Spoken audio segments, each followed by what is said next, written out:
Life में बहुत बार ना हमें अपने लिए स्टैंड लेने की ज़रूरत होती है, ना कहकर। पहले मेरे साथ भी क्या होता था कि मैं ना किसी को ना नहीं कह सकती थी। मुझे ये लगता था कि अगर मैं किसी को इनकार कर दूंगी तो वो शख्स नाराज़ हो जाएगा। लेकिन फिर मैंने गौर किया कि दूसरे इंसान को हमारे ना कहने से उतना फ़र्क नहीं पड़ता जितना हमारी अपनी लाइफ में ना जो है ना फ़र्क पड़ता है। जैसे हमारे बहुत ज़्यादा ज़रूरी काम रह जाते हैं, हमारी मेंटल हेल्थ डिस्टर्ब होती है। कई बार क्या होता है कि हम बहुत ना ज़रूरी काम कर रहे होते हैं, इसलिए ना कहने की ज़रूरत होती है। या कई बार हम ज़हनी तौर पर अच्छा फ़ील नहीं कर रहे होते उस काम को लेकर। या कई बार हमारा कोई बहुत इम्पोर्टेंट काम डिस्टर्ब हो जाता है हमारी हाँ कहने की वजह से, लेकिन हम ना नहीं कह पाते। इसकी बहुत सारी वजूहत होती हैं। कई बार ऐसा होता है कि हमें डर होता है कि सामने वाला पर्सन जो है ना वो नाराज़ ना हो जाए, इसलिए हम ना नहीं कह पाते। कभी कभी हमें ना ना कहने पे गिल्ट फील होता रहता है कि मुझे तो हाँ कहनी चाहिए थी, मुझे तो हेल्प करनी चाहिए थी दूसरे बंदे की। यार मैं कितनी सेल्फिश हूँ कि मैंने ना कह दी है। इस वजह से ना हम ना कह ही नहीं पाते हैं। कभी कभी हम अपने इनर सेल्फ से इतने ज़्यादा डिस्कनेक्ट होते हैं कि इस वजह से ना हम ना नहीं कह पाते, कि हम खुद को कभी प्रायोरिटी देते ही नहीं हैं, यानी कि खुद को हम अहम समझते ही नहीं हैं। हर किसी की डिमांड को अहमियत देते हैं और ख़ुद को ना हम एंड पे रखते हैं, जिसकी वजह से ना हमारे काम भी नहीं हो पाते और हम जहनी तौर पर मुतमईन नहीं होते। और कई बार पता क्या होता है कि हमारे मुंह से ना निकलती ही नहीं है। हम ना कहना भी चाहते हैं लेकिन कह नहीं पाते। ना जो है ना वो हमारे गले में ही अटक जाती है और हम बोल देते हैं हाँ। तो रीज़न चाहे जो भी हो, अगर आप भी इनमें से एक है ना जो लाइफ में बहुत बार ऐसा करना चाहते हैं कि बोलना तो आपने ना होता है लेकिन फिर भी आप हाँ कह देते हैं, तो ये वीडियो आपके लिए बहुत इंपॉर्टेंट है। आज की वीडियो में हम बिना डरे और बिना खुद को सेल्फिश समझे ना कहना सीखेंगे। तो अगर हम ना कहना सीखना चाहते हैं ना, बगैर किसी डर के, बगैर खुद को सेल्फिश समझे, तो सबसे पहले तो हमें ये समझना है कि ये जो ना कहना है ना ये बुरा नहीं होता। हमारी ना स्कूल लाइफ से ही प्रोग्रामिंग ऐसे हुई होती है, बचपन से, कि अगर हमें किसी ने कुछ कहा है ना करने के लिए और हमने आगे से ना कर दिया, मना कर दिया, तो हमें डांट पड़ जाती थी। अगर टीचर ने कह दिया ना कि आपको पार्टिसिपेट करना है इस कंपटीशन में और हम मना कर देते थे, तो हमें डांट पड़ जाती थी आगे से। घर में कोई हमारे कज़न्स हों, बहन भाई हों या पेरेंट्स वगैरह हों, वो अगर हमें कोई काम करने को कहते और हम मना कर देते कि हमारा दिल नहीं कर रहा काम करने को, तो भी बदले में ना हमें डांट पड़ती थी। और हमें ये फ़ील होता था कि हम कितने बुरे हैं, हमने मना कर दिया। तो इस तरह ना हमारी प्रोग्रामिंग हो जाती है, बचपन से ही ना कहना बुरा होता है। और ना कहने से ना हम दूसरे बंदे की डिसरिस्पेक्ट कर रहे होते हैं, हमें ये लगता है। और अगर हम ये कह दें ना, ना कहते हुए भी कि मैं जो काम कर रही हूँ वो बहुत इम्पोर्टेंट है, तो भी ये फ़ील करवाया जाता था कि आप कितने सेल्फिश हो, हमें मना कर दिया आपने, आपने मेरी हेल्प नहीं की। तो सबसे पहले तो हमें ना इन दोनों अपनी थॉट्स को चेंज करना है। हमें है ना अपनी इस सोच को बदलना है। अपने ज़हन में एक बात बिठानी है कि अगर हम अपना काम कर रहे हैं ना ज़रूरी, जो हमारे लिए बहुत इम्पोर्टेंट है, और ऐसे में अगर किसी और काम की रिक्वेस्ट आई है बीच में, तो उस काम को नहीं कर पाते हैं, साथ में हम अपने इम्पोर्टेंट काम के साथ उस काम को नहीं कर पाते, तो हम इस अगर हम इस रिक्वेस्ट को एक्सेप्ट नहीं कर रहे तो हम सेल्फिश नहीं हैं।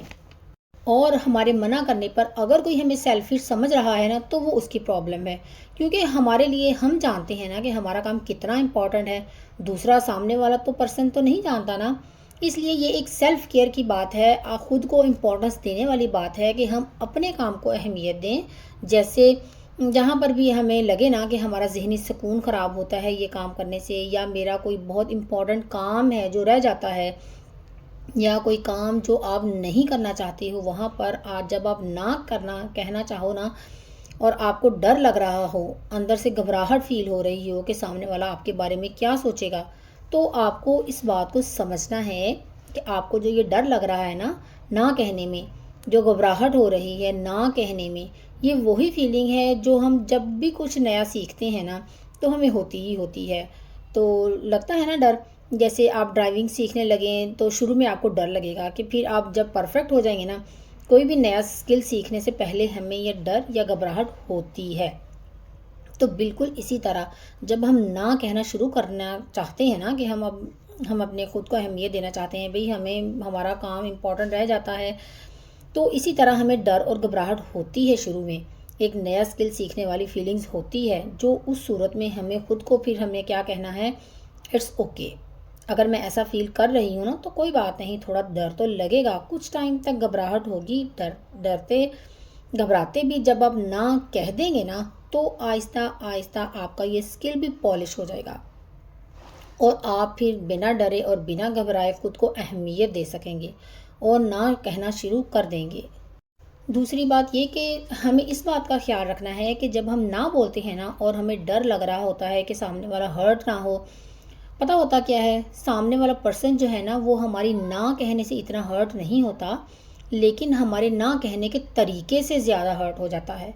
और अगर हम सीधे जवाब दे देंगे ना कि मेरे पास टाइम नहीं है, मैं नहीं कर सकती ये काम, तो सामने वाला डेफिनेटली हर्ट होगा, उसकी फीलिंग्स हर्ट होंगी, क्योंकि आपने उस पर्सन की ना डिसरेस्पेक्ट की है। आपको उस पर्सन की डिसरेस्पेक्ट नहीं करनी है, आपको उसकी इंसल्ट नहीं करनी है, आपको उस पर्सन को उस काम से मना करना है जो वो आपको करने के लिए कह रहा है, इसकी जो रिक्वेस्ट थी उसको मना करना है।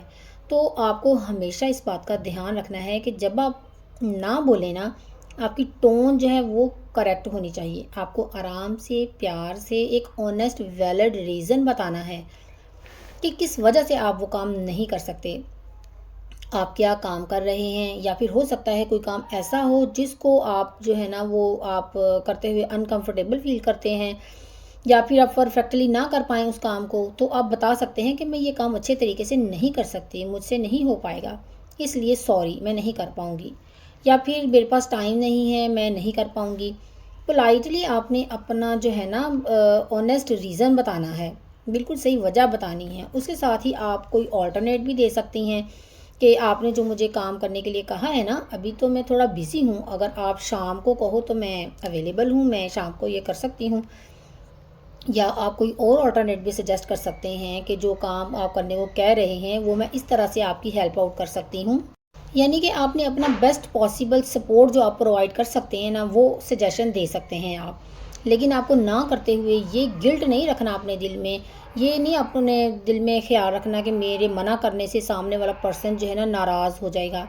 अगर आप प्यार से मना कर रहे हैं, वैलिड रीज़न देकर मना कर रहे हैं ना, उसके बावजूद सामने वाला पर्सन जो है वो नाराज़ हो रहा है, तो इसका मतलब है कि उसको आपकी और आप जो काम कर रहे हैं उसकी इम्पोर्टेंस नहीं समझ रहा, तो उसको उसकी वैल्यू नहीं है। तो वो पर्सन आज नहीं तो कल किसी न किसी बात पे आपसे नाराज़ होता ही रहेगा। अब यहाँ पे आपने क्या करना है, आपको अपने काम को अहमियत देने की ज़रूरत है, उसके साथ अपनी जो मेंटल हेल्थ है ना उसको भी आपने अहमियत देनी है। कई लोग तो रिश्ता तोड़ने तक की बात करते हैं, जैसे अक्सर लोगों को ना फ्रेंड्स में ना कहने में मुश्किल पेश आती है, क्योंकि कई बेस्ट फ्रेंड्स ऐसे करते हैं कि अगर आपने मेरी बात ना मानी तो मैं आपसे दोस्ती ख़त्म कर दूंगी। तो जो ऐसे लोग होते हैं ना, जो ये धमकी देते हैं कि मैं हमारी बात ना मानी तो हम दोस्ती ख़त्म कर देंगे, तो बेहतर है कि आप ना उनके साथ लंबा टाइम तक रिश्ता ना चलाएं। आज नहीं तो कल वो किसी न किसी टाइम पे किसी न किसी बहाने से कोई ना कोई वजह बनाकर ना आपके साथ रिश्ता तोड़ने ही वाले हैं, वो सिर्फ मौके की तलाश में हैं। तो उनके साथ ताल्लुक़ ख़त्म कर देना ही आपकी मेंटल हेल्थ के लिए ना अच्छा है, क्योंकि जो आपसे प्यार करते हैं, जो आपकी वैल्यू करते हैं, जो आपको रेस्पेक्ट देते हैं, वो आपके ना कहने के पीछे के रीज़न को समझेंगे और छोटी छोटी बातों के पीछे ना रिश्ता तोड़ने की बात कभी भी नहीं करेंगे। तीसरे नंबर पे ना हमको अपनी प्रायोरिटीज़ डिफ़ाइन करनी है। हमें अपने पूरे दिन के ना टास्क लिखने हैं कि कौन से काम करने ज़रूरी हैं हमारे दिन के, क्योंकि कई बार हम सिर्फ ना इसलिए नहीं कह पाते क्योंकि हमें पता ही नहीं होता कि हमने करना क्या था। इसलिए एक दिन से पहले ना आप जो काम भी आपने करने हैं ना कल, यानी कि वो आज आप उसकी लिस्ट बनाएं कि कल ये ज़रूरी काम है जो मैंने करने हैं। इसलिए जब आपको पता होगा ना तो फिर आप ना कह पाएंगे। इसीलिए हम बहुत से कामों में ना इसीलिए हाँ कह देते हैं कि हम ना कह ही नहीं पाते, हमें पता ही नहीं था हमने करना क्या है। बाद में भी फिर जब हमें पता लगता है ना कि आज तो मैंने ये बहुत ज़्यादा ज़रूरी काम करना था, तो अब मेरे काम की तो ये डेडलाइन थी, अब ये तो बहुत इम्पोर्टेंट काम था मेरा, अब क्या होता है कि हम और ज़्यादा परेशान हो जाते हैं क्योंकि हमने उसी टाइम पे किसी और को कोई और काम करने की ना हाँ कर कह दी होती है। तो हम फिर कहते हैं हमने तो ना कहनी थी, अब हमने हाँ कह दी, अब जो मेरा इम्पोर्टेंट काम है ना वो रह गया। अब अगर हमारी प्रायोरिटीज़ डिफ़ाइन होंगी तो हमें पता है कि अब हमने कौन कौन से काम करने हैं, तो इससे हमारे माइंड में ना क्लैरिटी होगी। मेरे पास इतना टाइम है अपने काम को करने के लिए, इससे जो ना है ना वो आप ऑटोमेटिकली निकल आती है आपके मुंह से। जब आपको पता होगा कि मेरे लिए क्या काम इम्पॉर्टेंट है, क्या काम ज़रूरी है, तो आप आसानी से दूसरे को ना कह पाएंगे, क्योंकि आपने शेड्यूल बनाया होगा कि मैंने आज क्या क्या काम करने हैं और हर काम के लिए कितना टाइम अवेलेबल है मेरे पास। तो जब कोई दूसरा काम आएगा ना आपके पास, तो आप फ़ौरन से ना कह सकते हैं, क्योंकि आपको पता है कि अगर मैंने हाँ कह दिया तो मेरा ये इम्पोर्टेंट काम रह जाएगा।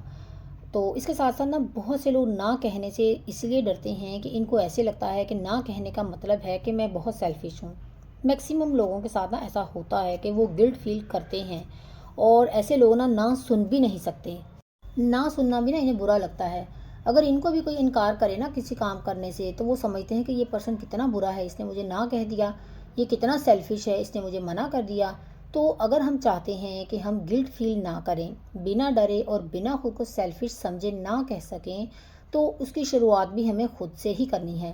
कि जब कोई हमें मना करे, कि अगर हम यानी किसी को कोई काम करने के लिए कहें ना, हमने कोई हेल्प मांगी हो और सामने वाला पर्सन इनकार करे, तो हम भी उसकी ना को एक्सेप्ट करना सीखें ग्रेसफुली, बिना उसको जज किए।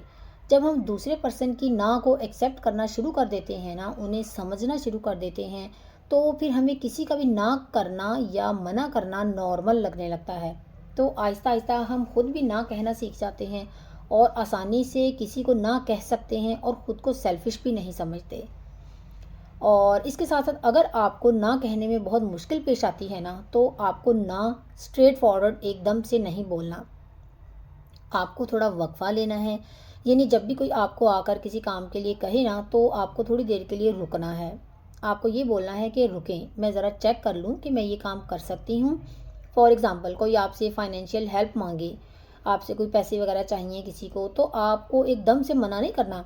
आपको जब पता है कि आपके कुछ फाइनेंशियल एक्सपेंसेस जो हैं शेड्यूल्ड हैं, जो आपको करने हैं, जैसे कोई कमेटी वगैरह भी देनी होती है, या कोई इंस्टॉलमेंट वगैरह भी हो सकती है जो आपको देनी हो, तो आपको थोड़ा वक्फा लेना है और आपने ये बोलना है, शायद हमारी भी कोई इन्वेस्टमेंट्स हैं जो हमने रिसेंटली की हैं, मैं एक दफ़ा अपने पार्टनर से डिस्कस कर लूँ, कंफर्म कर लूँ, चेक कर लूँ एक दफ़ा हमारा जो फाइनेंशियल सिस्टम है ना, उसके बाद मैं आपको बताती हूँ। किसी भी जगह पे आप ये वक्फा ले सकती हैं। जैसे अगर कोई आपसे काम करने के लिए कहे, तो आप बोलें, ज़रा रुकें, मैं एक दफ़ा चेक कर लेती हूँ कि मुझे इस टाइम पे कोई इम्पोर्टेंट काम तो नहीं करना, फिर मैं आपको बताती हूँ। इससे होता क्या है, इससे होता ये है कि सामने वाला जो पर्सन है ना, एक तो आपने सीधा ना नहीं बोली उसे, और उसको ये नहीं लगा कि आपकी नीयत ही नहीं है उसका काम करने की।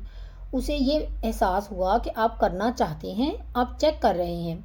दूसरा, वो ना सुनने के लिए तैयार हो जाता है ज़हनी तौर पर, कि इसको पता होता है कि ना होने के भी चांसेस हैं, क्योंकि आप चेक कर रहे हैं और चेक करके बताएंगे। अगर आप ऐसे में ना कह भी देते हैं ना कि मैंने चेक किया है, मुझे इम्पोर्टेंट काम है इस टाइम पे, इसलिए मैं ये नहीं कर सकती, या मैं तुम्हारे साथ नहीं चल सकती, तो उसमें उसको फिर बुरा भी नहीं लगता। ऐसे ही माली इमदाद करने से भी आप मना कर देती हैं कि मैं तो ऐसा ना, ये हमारे खुद अपने स्केजुअल में है, ये चीज़ें हमने पेमेंट करनी है, तो इस वजह से ना मैं आपकी हेल्प नहीं कर सकती। तो वो माइंड नहीं करते, और वो आपकी बात को समझते हैं, और वैसे भी इन्हें बुरा नहीं लगता। तो ऐसे में ना थोड़ा वक्फा लें, थोड़ा सोचें समझें, फिर बताएं। एकदम से ना ना बोलें, और ना ही एकदम से हाँ बोलें किसी को। और इसके साथ साथ अगर एक बार ना बोल दिया है ना किसी को, किसी ने आपको काम करने के लिए बोला है और आपने कह दिया है कि मैं ये नहीं कर सकती, मैं बिज़ी हूँ, आप प्लीज़ ये काम किसी और से करवा लें, तो उसके बाद आपको ओवर अपोलोजाइज़ नहीं करना है। यानी कि आपने बार बार माफ़ी नहीं मांगनी है, ओवर एक्सप्लेनेशन नहीं देनी है। कई बार क्या होता है कि हमें अंदर से ना फिर गिल्ट फील होता है कि हमने मना क्यों कर दिया, तो फिर हम बार बार ना एक्सप्लेन करते रहते हैं, ओहो मैं बिज़ी थी ना, इसलिए मैं आपका काम नहीं कर सकी, थोड़ा ज़रूरी काम था, मैं वैसे कर तो देती तुम्हारा काम, लेकिन नहीं कर पाई, तुम्हें बुरा लग रहा है ना। तो अब ऐसे में होता क्या है कि आप सामने वाले को ना इस बात का सिग्नल दे रहे होते हैं कि आपका जो काम है ना, वो इतना भी ज़रूरी नहीं है, आप कहीं ना कहीं अपना काम छोड़कर उसका काम कर सकते थे। तो फिर सामने वाला आपके साथ ना फिर निगोशिएट करने लग जाएगा कि थोड़ा सा टाइम निकाल के देख लो ना प्लीज़, 10 मिनट का तो काम है। और फिर बहुत ज़्यादा चांसेस होते हैं कि आपकी जो ना है ना, वो बात ख़त्म होते होते हाँ में बदल जाएगी। तो इसलिए अगर आपने ना बोला है तो इस जुमले को आपने छोटा ही रखना है कि सॉरी मैं आपका ये काम नहीं कर सकती, मैं बिज़ी हूँ। ताकि अगर सामने वाला बोले भी ना कि प्लीज़ आप ये कर दें, तो आप बोलें कि प्लीज़ अगर हो सकता तो मैं आपके लिए टाइम निकाल लेती। आप अपनी बात पे जब डटे रहेंगे ना, बार बार ज़्यादा एक्सप्लेनेशन नहीं देंगे, ज़्यादा शो नहीं करेंगे सामने वाले पर्सन को कि मैं तो हाँ करना चाहती थी लेकिन मेरे से हो ही नहीं पा रहा, तो ऐसे में ना आपकी ना को हाँ बदलने के जो चांसेस हैं ना वो फिर कम हो जाएंगे। This is all about my today's vlog. उम्मीद है आपको आज का व्लॉग पसंद आया होगा, अच्छा लगा हो लाइक ज़रूर कीजिएगा, और अगर आप मेरे चैनल पर न्यू हैं तो सब्सक्राइब जरूर कीजिएगा। मिलते हैं नेक्स्ट व्लॉग में, तब तक के लिए अपना बहुत सा ख्याल रखिएगा। खुश रहें, खुशियाँ बांटें, दूसरों की ज़िंदगी में आसानियाँ पैदा करें। अल्लाह ताला आपकी ज़िंदगी में आसानियाँ पैदा करेगा इंशाअल्लाह ताला। अल्लाह हाफिज़।